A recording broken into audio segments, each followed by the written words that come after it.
महिना पण गेला ना खूप म्हणजे तुम्ही गेला. आता मार्चचे राहिलेत, एप्रिलचे हा. राहिलेत, आता दोन मे महिने. सुरू झालाय. हा ते तिसरं सुरू झालं.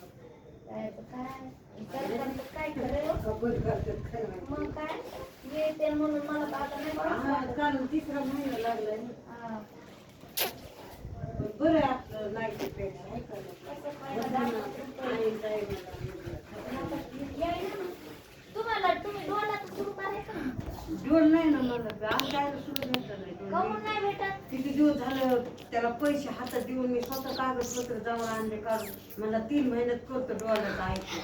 आता त्याला झालं पार लॉकडाऊन मध्ये केलं. अहो डायरेक्ट तशी मध्ये जायचं.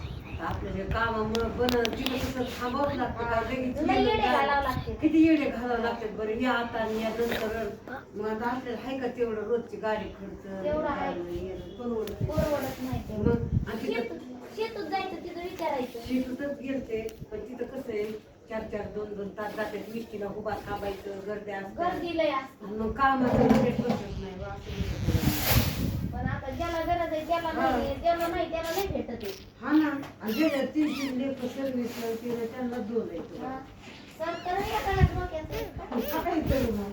ज्याला गरज आहे त्याला नाही. अहो आम्हाला इकडं तिकडं ते शेताचे पैसे देत होते गेले बरे. काय माहिती कशामुळं काय झालं आता म्हातारीला घेऊन जाणं काही सोपं नाही गाडी द्यायचं करावं लागतं आणि त्या गाडीला 2-3 हजार